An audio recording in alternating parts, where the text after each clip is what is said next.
प्रधानमंत्री जी बड़ी अच्छी बातें करते हैं, नारे बड़े अच्छे देते हैं, भाषण बहुत अच्छा देते हैं, गरीबों के बारे में बात। जब हम आंकड़ों की बात करते हैं तो आंकड़ों की सबसे बड़ी खूबसूरती होती है कि हम अपने पसंद के आंकड़े यहाँ तो जो आरक्षण से पाए हैं उनको भी अपना आरक्षण 3 पीढ़ी 4 पीढ़ी के बाद नहीं ब्राह्मण क्षत्रियों ने हक छोड़ा क्या? 3.66% है ब्राह्मणों की आबादी। आरक्षण और खत्म करना चाह रहे हैं, कहीं कोई और जगह बैन लगाना चाह रहे हैं। आशुतोष जी किया था, कभी हुआ था, ये इतिहास का एक हिस्सा है। आप वर्तमान में बात कर रहे हैं। जय श्री राम दोस्तों। तो मुझे उम्मीद है कि आप सब स्वस्थ होंगे और मस्त होंगे। आज एक नई डिबेट के साथ आ गया हूं और आज की डिबेट है टाइम्स नाउ नवभारत चैनल से। और डिबेट है, जैसे कि आजकल आपको पता, ओबीसी और गरीबी, जो कि आजकल राहुल गांधी काफी ओबीसी कर रहे हैं, उसके ऊपर। और डिबेट में भाग ले रहे हैं आशुतोष। आप जानते हैं आशुतोष किस तरीके के पत्रकार हैं। पहले वो किसी न्यूज चैनल में चीफ एंड एडिटर थे, फिर वो आम आदमी पार्टी में चले गए, वहां से उनको राज्यसभा की टिकट आम आदमी ने नहीं दी, वो छोड़ के अपना यूट्यूब चैनल खोल लिया और ज्यादातर चैनलों में ज्ञान बांटते हुए आपको नजर आएंगे, तो आप देख ही सकते हैं। और उनके साथ जो डिबेट हुई, हर्षवर्धन त्रिपाठी जो कि एक राजनीति विशेषज्ञ हैं। आशुतोष जी आप जैसे जानते ही हैं, उन्होंने कभी भी सरकार की अच्छे कामों की चर्चा नहीं की, सिर्फ एलिगेशन लगाने सरकार पे ही हो गया। तो ये दरबारी पत्रकार है, तो जो आंकड़ों का हुक्म आएगा उसी तरीके का उन्होंने बोलना है, तो चलो बोलते चले गए। हर्षवर्धन त्रिपाठी जी ने ऐसा धो के मारा। चलो देखते हैं इस डिबेट को कि किस तरह हर्षवर्धन त्रिपाठी जी ने आशुतोष की बच्चियां उधेड़ी। जब सवाल खड़ा हो ही गया है तो मुद्दा यह है कि इतने वर्षों में किस राज्य में इन्होंने कुछ कर लिया। 23 सालों में लालू जी ने कुछ कर लिया, नीतीश कुमार ने कुछ कर लिया, कांग्रेस ने कर लिया, मुलायम जी ने कर लिया, किसने कर लिया कुछ पिछड़ी जातियों के लिए। तो क्या इस मामले में अगर प्रधानमंत्री कह रहे हैं कि गरीब सबसे बड़ी जाति है, यानी कि इकोनॉमिक मेजर में आपको देखना पड़ेगा, तो क्या गलत कह रहे हैं? नहीं, दो चीजें मैं कहना चाहूंगा। एक तो प्रधानमंत्री जी बड़ी अच्छी बातें करते हैं, नारे बड़े अच्छे देते हैं, भाषण बहुत अच्छा देते हैं, गरीबों के बारे में बात करते हैं। लेकिन जब महामारी हुई तो गरीबों की संख्या 19 करोड़ से बढ़ के 35 करोड़ हो गई, और जो बिलियनियर का ग्रोथ था 121% बिलियनियर की ग्रोथ थी। अब आप समझ लीजिए कि जिस दौरान अर्थव्यवस्था पूरी तरीके से चौपट हो रही थी, वहां पे बिलियनियर ग्रो कर रहे थे। कैसे ग्रो कर रहे थे, कौन ग्रो कर रहा था, भगवान जाने। दूसरा प्रश्न यहां पे जो बहुत महत्वपूर्ण सवाल है, वो सवाल इस बात को लेकर, मैं तो ये सोच रहा था कि आज ये सवाल पूछा जाएगा कि भारतीय जनता पार्टी का कास्ट सेंसस के ऊपर स्टैंड क्या है। सुशील मोदी कहते हैं, क्रेडिट लेते हैं कि हमारी वजह से हुआ। गिरिराज सिंह कहते हैं कि भ्रम फैलाने की कोशिश की जा रही है। सम्राट चौधरी जो वहां के प्रदेश अध्यक्ष हैं, वो कहते हैं मेथोडोलॉजी मुझे पता करनी है। प्रधानमंत्री जी कहते हैं कि ये पाप है। तो अब भाई भारतीय जनता पार्टी स्पष्ट करे कि कास्ट सेंसस के पक्ष में या कास्ट सेंसस के खिलाफ है। कम से कम नीतीश कुमार, लालू प्रसाद यादव, अखिलेश यादव, मायावती, ये सब लोग कास्ट सेंसस के पक्ष में दिखाई पड़ते हैं। कांग्रेस पार्टी कास्ट सेंसस के पक्ष में दिखाई पड़ती। ये बात आपकी बिल्कुल सच है कि कास्टिज्म के खिलाफ, कास्ट सेंसस के खिलाफ, मंडल कमीशन के खिलाफ कांग्रेस पार्टी उसी तरीके से अतीत में इसके खिलाफ थी जिस तरीके से भारतीय जनता पार्टी 1990 में जब एंटी मंडल कमीशन बना था, तो उसके पीछे कौन लोग थे ये मैं व्यक्तिगत तौर पर जानता हूं। और भारतीय जनता पार्टी के कौन नेता यूनिवर्सिटीज के अंदर आते थे, कौन नेता मीटिंग कराते थे, कौन मंडल कमीशन के खिलाफ लोगों को भड़काते थे, ये मैं व्यक्तिगत तौर पर, मैं नाम नहीं लेना चाहता हूं क्योंकि वो सब बड़े बुजुर्ग नेता आज की तारीख में हो गए। प्रश्न इसी बात को लेकर बीजेपी को यह स्पष्ट करना चाहिए वो कास्ट सेंसस के पक्ष में या खिलाफ है। चलिए, आपने कहा गरीबों की जाति बड़ी है, लेकिन कोविड के दौरान क्या हुआ। लेकिन एक छोटी सी बात शायद आप भूल गए कि किस तरह से 80 करोड़ हिंदुस्तानियों को, भारतीय लोगों को, गरीबों को पहुंचाया गया राशन। पर वो शायद डिटेल है जो आशुतोष जी कभी याद नहीं रख पाते। लेकिन हर्षवर्धन त्रिपाठी जी, आशुतोष की बातों का जवाब दे दीजिए। नहीं, मुझे लगता है कि नविका जी, कई बार जब हम आंकड़ों की बात करते हैं तो आंकड़ों की सबसे बड़ी खूबसूरती होती है कि हम अपने पसंद के आंकड़े चुन लेते हैं। तो जाहिर है हर कोई चुनता है, लेकिन जब देश को यह आंकड़ा बताना है कि कोरोना काल में गरीब बढ़ गए, तो ये भी बताना चाहिए कि कुल अगर कहें तो दरअसल पिछले कुछ वर्षों में गरीबी रेखा से लोग जो ऊपर आए हैं वो 13.5 करोड़ लोग सरकार में बाहर आए।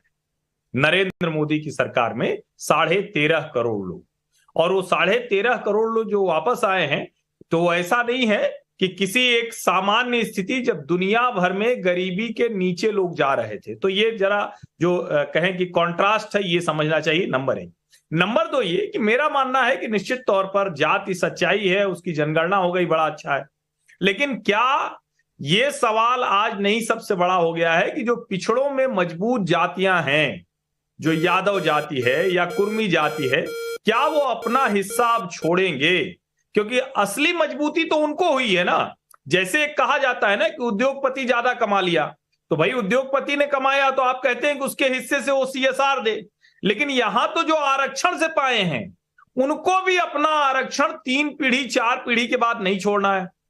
क्या जब ये आंकड़ा सामने आ गया तो ये सवाल नहीं खड़ा होगा कि भाई ठीक है, ये सवर्ण थे, इन्होंने सब हक मारा था, अब तो ये कहीं उसमें आते नहीं, अनारक्षित हैं।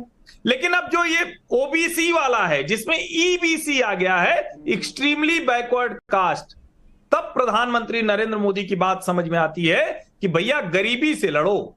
अगर ये वाला तमाशा चलता रहेगा, और देखिए सब जानते हैं 33 साल लालू नीतीश की सरकार रही, लालू जी, राबड़ी जी, नीतीश जी, जीतन राम मांझी जी, यहां भी मुलायम सिंह जी, अखिलेश जी, मायावती जी, तो क्या इन सरकारों ने उस जाति व्यवस्था में जिसको कहा जाता है कि ये सताए हुए किसी के सताए हैं, क्या उसको ठीक नहीं किया? क्या सामाजिक जाति व्यवस्था ठीक नहीं हुई?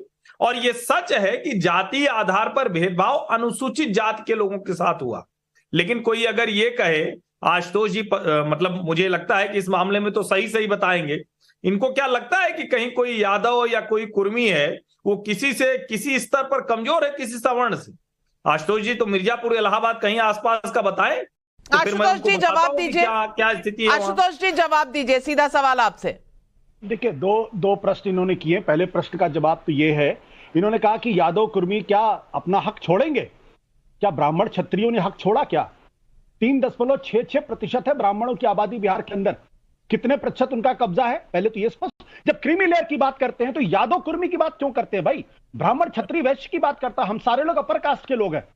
हम लोगों ने अगर ये कब्जा नहीं किया होता, और मैं याद दिलाना चाहता हूं, RSS प्रमुख मोहन भागवत ने क्या कहा? पशुओं के समान व्यवहार किया है। तो पशुओं के समान किसने व्यवहार किया? कौन जाति के लोग थे? वो कहां से आते थे? 2000 साल की बात मोहन भागवत जी ने की, मैंने नहीं। लेकिन आशुतोष जी किया था, कभी हुआ था, ये इतिहास का एक हिस्सा है। आप वर्तमान में बात कर रहे हैं, आप आगे बढ़ेंगे कि नहीं, कि जाति जनगणना के तौर पर आप अटके रहेंगे एक ही जगह? सवाल ये उठता है कि नहीं हर्षवर्धन त्रिपाठी जी, कि आज भी हम 1930 1931 के सेंसस के हिसाब से अपना जीवन व्यतीत करेंगे, या हम आएंगे 2023 में जहां लोग आगे बढ़ने की बात कर रहे हैं, या लोग सिर्फ इस बात की बात कर रहे हैं कि वोट किस तरह मिले? नहीं नविका जी, पहले वाला फ्रेम अच्छा बना था, आप बीच में थी और आपके एक बगल एक ब्राह्मण जाति से हर्षवर्धन त्रिपाठी और दूसरी बगल एक बनिया जाति से आशुतोष जी थे। हम दोनों सवर्ण हैं। एक समय में भारतीय जनता पार्टी ब्राह्मण बनिया पार्टी कही जाती थी, आशुतोष जी संपादक थे। ऐसे ढेर सारे लोग हैं जो सवर्ण रहे, संपादक रहे, सब कुछ रहे। सवाल यहां दूसरा है, मैंने जो कहा था मैं उसको स्पष्ट करता हूं। निश्चित तौर पर इस देश में नौकरियों में दूसरी जगहों पर सवर्ण जाति के लोग ज्यादा रहे। ये भी सच है कि उसमें भी जो पढ़ाई लिखाई की तरफ ज्यादा गया, जो खेतिहर समाज कम रहा, जिसके पास पशुपालन नहीं रहा, वो उस तरफ ज्यादा गया। लेकिन मैं जिसकी बात कर रहा हूं वो रिजर्व कोटे की बात कर रहा हूं। क्या जो रिजर्व कोटा है, जिस OBC कोटे की बात करते हैं, हम उसमें आगे नहीं बढ़ेंगे आशुतोष जी। हम ये नहीं कहेंगे कि भाई जो रिजर्व कोटे में आरक्षण लेकर मजबूत हुआ, जो भी जातियां हैं, तो आप इकोनॉमिक सेंसस के साथ आधार पर आइए, उसको जाति से जोड़ दीजिए, कोई दिक्कत नहीं। और मैं तो कह रहा हूं अनरिजर्व को और आप क्या चाहते हैं? सवर्णों को आरक्षण और खत्म करना चाह रहे हैं, कहीं कोई और जगह आप बैन लगाना चाहते हैं कि इतने लोग घुसे न? कोई और तरीका है? क्योंकि जिसकी जितनी संख्या भारी उतनी बिल्कुल आशुतोष जी, इकोनॉमिक सेंसस और जाति के साथ जोड़ा जाए तब कहीं इस देश में किसी के साथ न्याय हो पाएगा। तब फायदा होगा आरक्षण का रियल। नाविका जी, आप अच्छी तरीके से जानती, बाबा साहब अंबेडकर बड़ौदा की रियासत में जब उन्हें डिफेंस सेक्रेटरी बने थे और उसके बाद उनके साथ किस तरीके का व्यवहार हुआ, तो जो ये पिछड़े और वंचित तबका है उसके साथ इस आधार पर व्यवहार नहीं होता कि वो आर्थिक रूप से समृद्ध है या गरीब है, उसके इस आधार पे होता है क्योंकि वह खास जाति में पैदा हुआ। और इस बात को हमारे मित्र गुरुजी बहुत अच्छी तरीके से समझते हैं, इस बात को बोलना चाहिए यहाँ पे।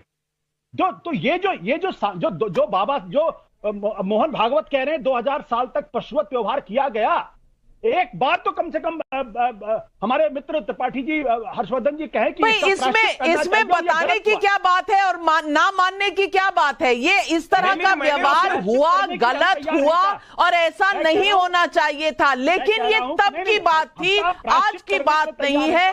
आज की बात बदली है और अगर नहीं बदली तो ना बदलने वाले लोग कौन थे? सवाल ये सुनिए, आपने आशुतोष की बात है, कहां से इतिहास उठा के कहां। अरे आप प्रेजेंट में जी रहे हो यार। अगर गरीबी से, वाकई में प्रधानमंत्री मोदी सही कह रहे हैं कि गरीबी से लड़ना है, एक ही जात है सिर्फ गरीबी और बाकी कुछ नहीं है। लेकिन ना, इनको तो एजेंडा सेट करना है राहुल गांधी वगैरह को कि भैया 2024 का ओबीसी, प्रधानमंत्री ओबीसी है और ओबीसी के ज्यादातर वोट बीजेपी को मिलते हैं, तीनों सोचो ओबीसी कार्ड खेल लेते हैं। लेकिन ये इनको ये पता नहीं है कि ये कार्ड चलने वाला नहीं है। चाहे आशुतोष जैसे बतेरे पत्रकार उनका इस एजेंडा को आगे बढ़ाएं। तो आई होप कि आपको वीडियो पसंद आएगा। वीडियो पसंद आए तो लाइक कीजिए, शेयर कीजिए और चैनल पर नए हैं तो सब्सक्राइब जरूर कीजिए। मिलते हैं फिर किसी नई वीडियो के साथ, तब तक जय श्री राम।